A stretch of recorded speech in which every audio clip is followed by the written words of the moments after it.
Good afternoon, everybody. This is finishing off yesterday's lesson. That's Friday's lesson, in which we looked at the growth of the urban working class. so just bear with me. I just need to scroll through to the point that we reached at the end of the lesson.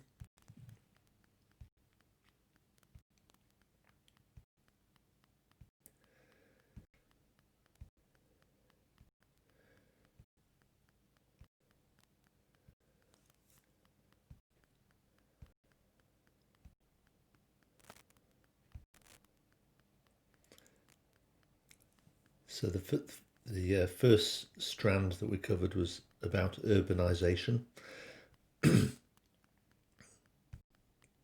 at the flight from the countryside to the land and the rapid growth of urban city of these new industrial cities.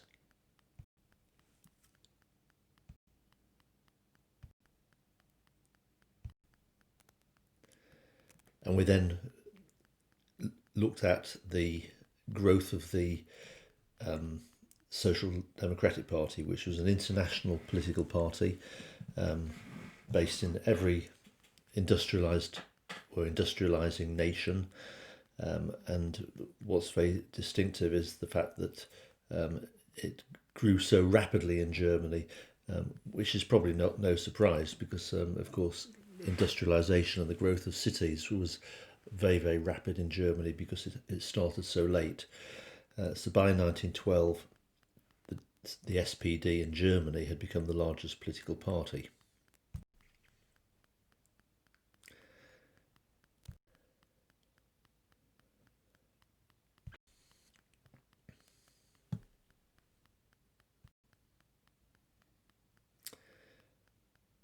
And then we looked at the aims and methods of the SPD.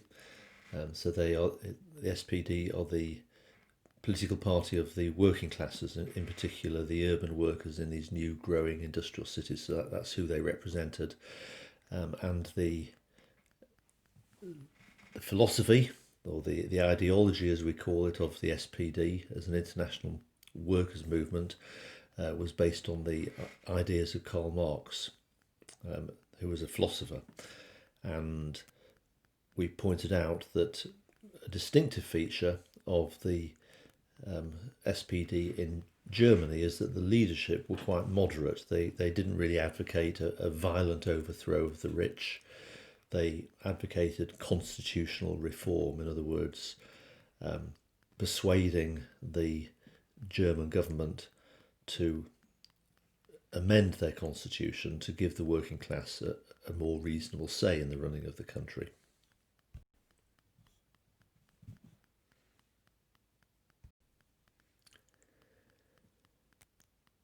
Keyword reform.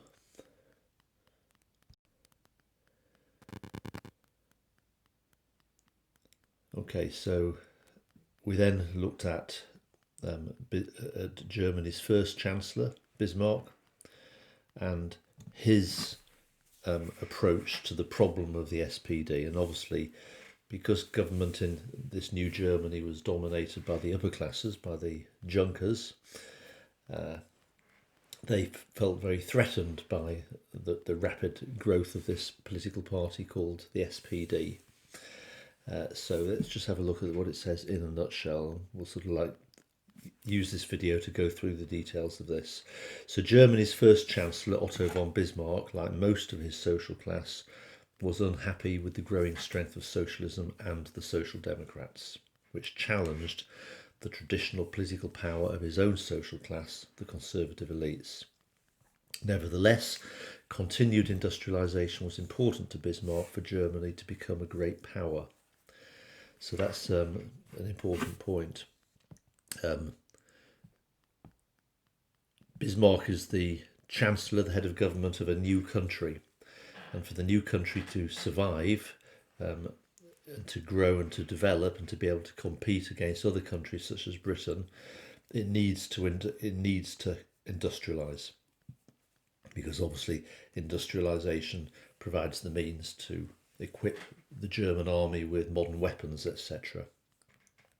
But it's a double-edged sword, because if you want to promote industrialization, then inevitably there's going to be a working class growing in these growing industrial cities, and the working classes inevitably are going to be attracted towards socialist ideas, such as the ideas of Karl Marx, and that's obviously a threat to the ruling elites, because the working classes are advocating an overthrow of the of the elites, political power being given to the workers. Okay, so somehow he needs to control the growth and influence of socialism. At the same time, he needs to have working classes, and he needs those working classes to be cooperative, because that is necessary for industrialization to continue. So how do you balance that? How do you industrialize Germany and at the same time have a cooperative working class rather than a working class who are going to cause problems by following left-wing political parties such as the SPD? So Bismarck tried various strategies to control the growth of socialism. Initially, he passed some anti-socialist laws in the 1870s and the late 1870s. So they were very repressive. So Bismarck's first method was to go on the attack against the SPD, but that didn't work. And so he then changed his method with a killing socialism with kindness in the 1880s. Okay, and in the end, that didn't really work either. The working classes saw through this and continued to vote for the SPD. Okay, so the Social Democratic Party continued to grow in power and influence. So that's the key point in a nutshell. And then beneath that, we've got the details. So just have a look at the details. So there's a picture, a cartoon at the time showing Bismarck, and that's Bismarck sort of like, it's obviously in German, but there's Bismarck sort of like the message of the cartoon is that he is taking on the socialists. This is the time of the anti-socialist laws. So the old established Prussian junker class and the newly emerging class of industrial big business owners. So in other words, Sammlung's Politic, remember the top level of our pyramid, they are the old elites and the new elites, they control the new imperial government. Okay, so they viewed urbanization and the political demands of the working class, especially the rise of the SPD, as a considerable threat, a threat to them, their dominance and their control over government. So in 1878, Bismarck, as the head of the new German government, Bismarck passed through the German parliament, the imperial parliament, some laws, legislation, that means laws, which were anti-socialist. Okay, and basically what they did is they outlawed the growing trade union movement and the SPD, effectively banned them. And other legislation suppressed their newspapers. They were not allowed to publish newspapers, and hundreds of leading socialists were put into jail. Okay, so that was his first approach, was to attack the SPD. But in spite of this, the SPD continued to grow. Okay, so going on the attack just simply stiffened the resistance of these socialists and made them more determined to resist Bismarck. So it didn't work. So therefore, Bismarck, and there's a photograph of Bismarck there on the left, changed his strategy as we move into the 1880s. And he now decided to try to win the support of the working class, in other words, to get the working class to vote for him and his party. Remember, his party is called the Conservative Party, by passing laws that appeared to support the working classes. Okay, so it's a strategy of distracting the working classes away from the SPD and trying to persuade them to vote for the Conservative Party. And he tried to win the support of the working class by introducing an extensive scheme of, of social security. And this was a very, very innovative thing. Okay, so we're obviously used to it nowadays. The government in our own country, we accept it as the norm, don't we, that the government will look after its citizens if they experience difficult circumstances. But this was a new thing, and Bismarck introduced Europe's first ever widespread welfare system. So make a note of all of these on your mind map, and you do need to learn them. Okay, you just need to memorize them, because this detail is essential if you write about this in the exam. So first of all, in 1883, he introduced free medical treatment for 3 million workers and their families, funded jointly by the workers and their employers. Then, a year later, he introduced accident insurance, and that was completely financed by the employers. In 1886, both of those above schemes were extended to include an extra 7 million workers. And then in 1889, he introduced a pension scheme for workers aged 70 and over, or earlier if disabled, which was financed by the workers, their employers, and the state. Okay, and there's a newspaper picture from the time that sort of captures those key strands of the welfare system that Bismarck introduced. But ultimately, even that failed. Okay, so Bismarck failed to stem the politicisation of the expanding working classes, because the working classes in the elections continued to support the banned SPD. Okay, so the SPD, even though it was banned, continued to campaign for support, and its membership increased.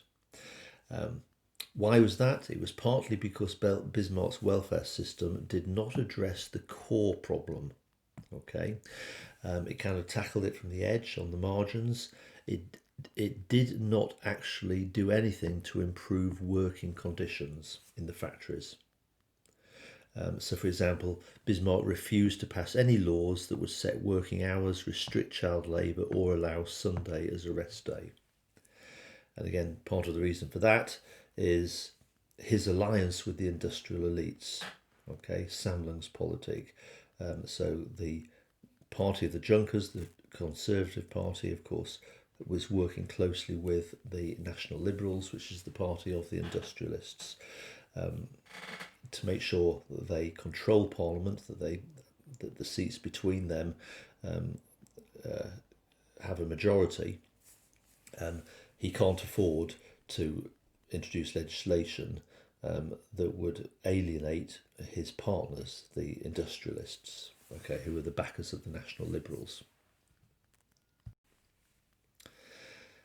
So the working class felt that Bismarck's welfare reforms were not well intentioned. Okay, so they felt it was essential to continue to back the SPD to win genuine concessions. So in his final year of office in 1890, Bismarck therefore proposed to undermine the SPD by limiting the franchise, another key term. Franchise basically means the right to vote of the German working class. So Bismarck was going to tackle it by actually, he considered all sorts of proposals, but obviously, for example, think the new voting system for the whole of Germany was one man, one vote.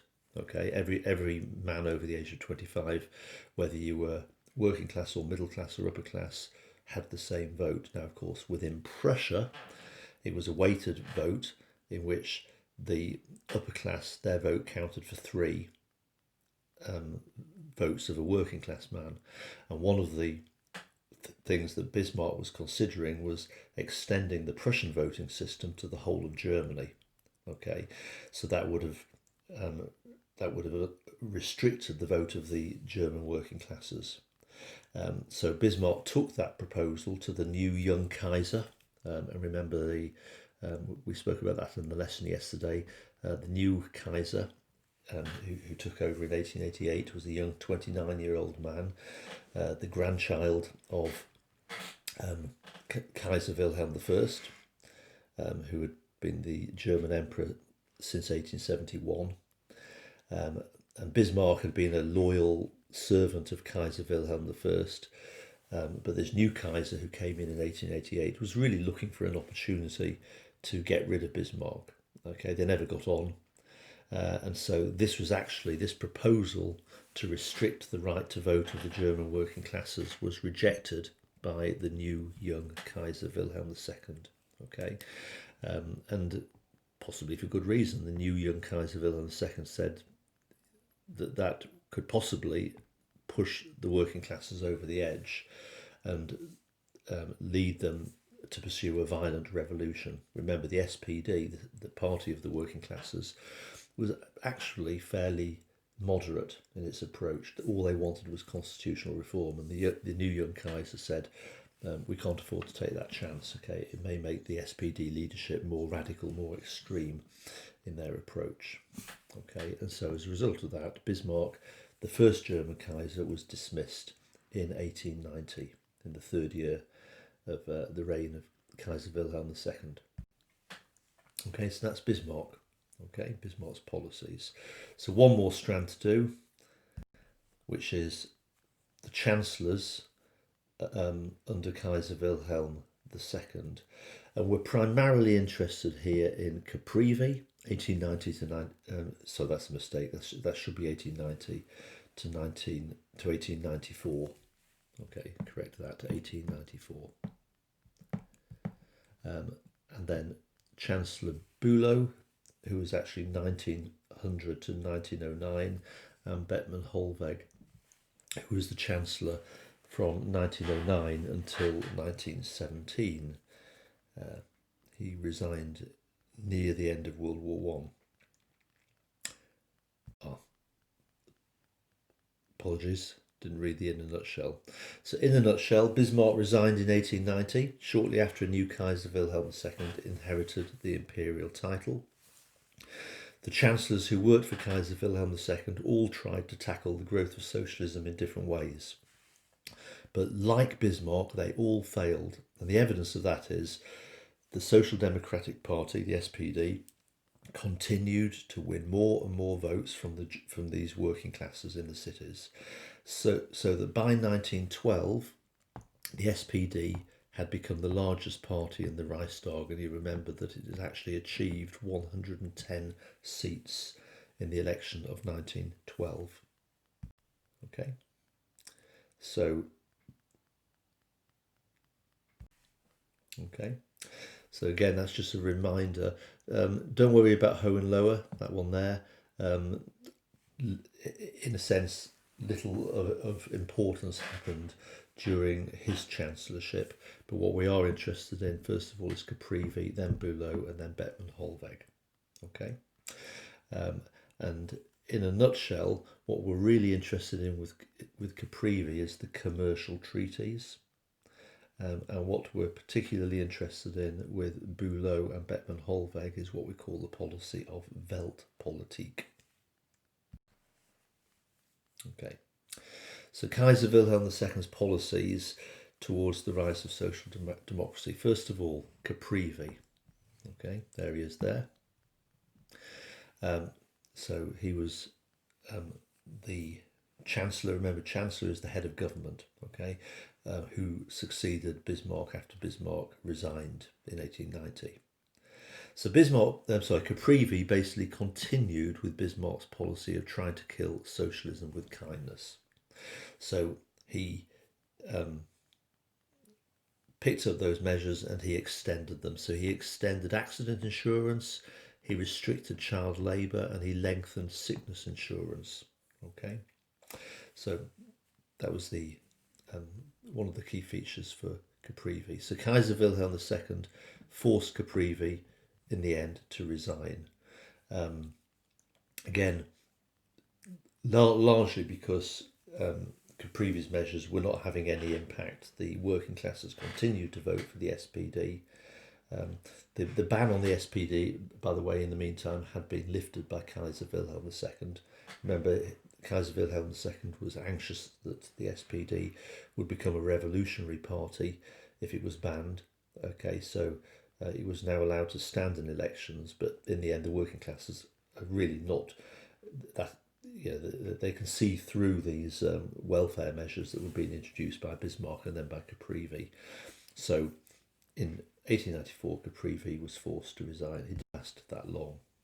Okay, so the subsequent chancellors, especially Bülow and Bettmann-Hollweg, pursued a three-prong approach. Okay, so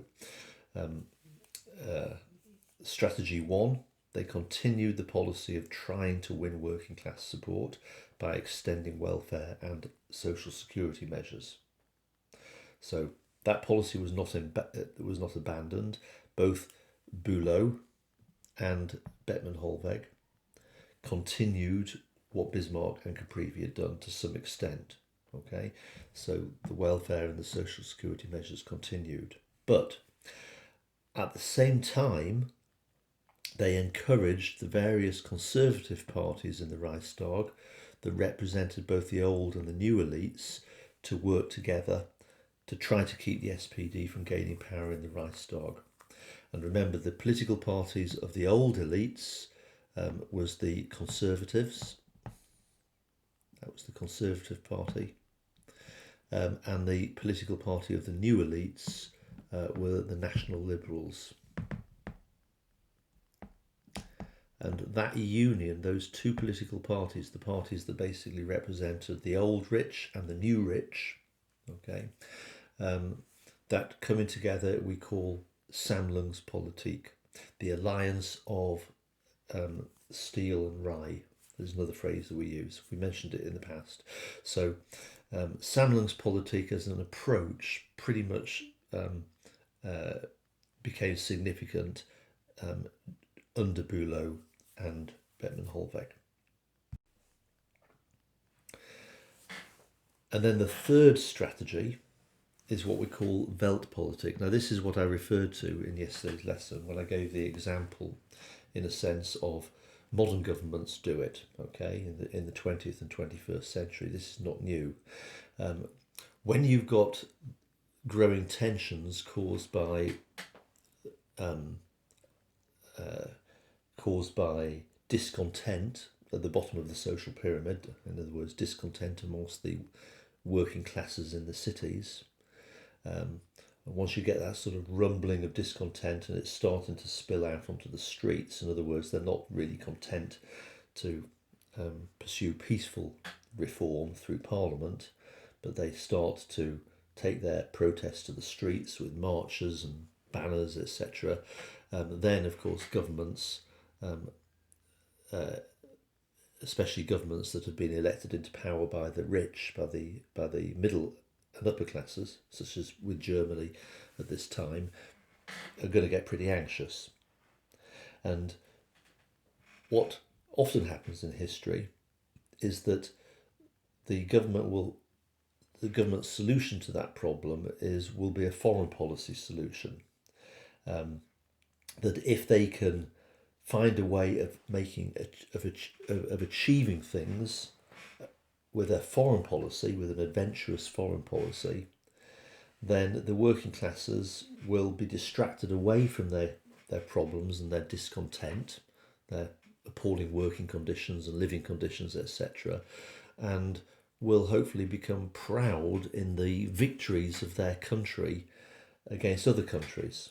Okay, now that type of approach, it can literally be,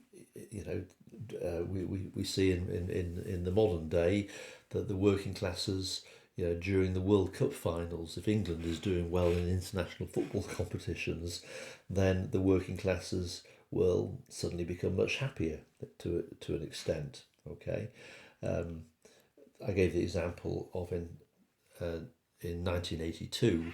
There was significant industrial unrest in Britain in the summer of 1981, with riots in the streets of Britain's cities, and and then what happened is Britain went to war against Argentina in 1982, and all of a sudden, much of that working class discontent disappeared because the working classes became very proud of our soldiers and our victory against Argentina, that sort of thing.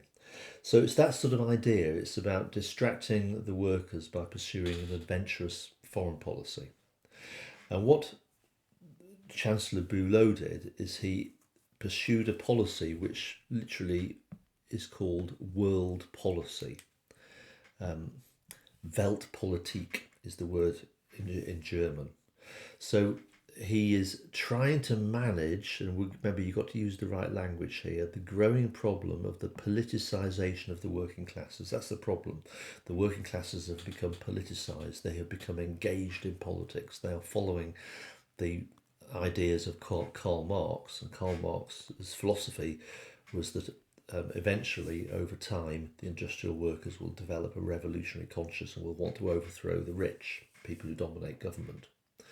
So Bülow, being the head of the government of a German conservative on the right wing of politics, believes that he can create national unity by appealing to the concept of nationalism. Okay, now nationalism means pride in your country. Now, of course, the problem with the working classes is they are following socialism, and socialism is a left-wing idea, and socialism, remember, is international. Workers of the world unite. So Bülow's approach is, let's make the German workers proud of the achievements of their country, and that will distract them away from internationalism and from socialism, and they will and as a result of that they will choose not to vote for the SPD. So Weltpolitik in this instance basically meant Germany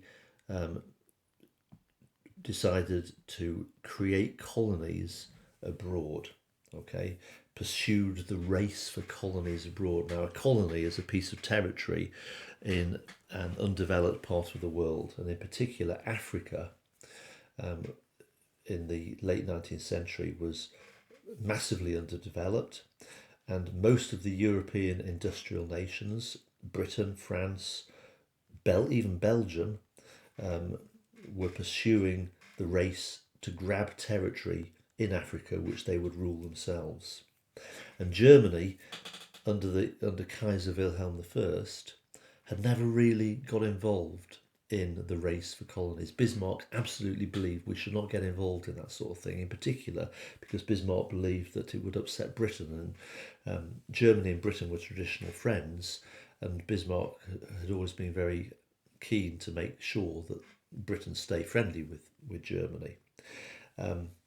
But things changed under Kaiser Wilhelm II, the new Kaiser, because he was a passionate supporter of Weltpolitik, which he hoped would appeal to the patriotic instincts of the German working classes, distracting them away from socialism towards nationalism, and in the process winning working class support for Germany's elites. So that was the belief.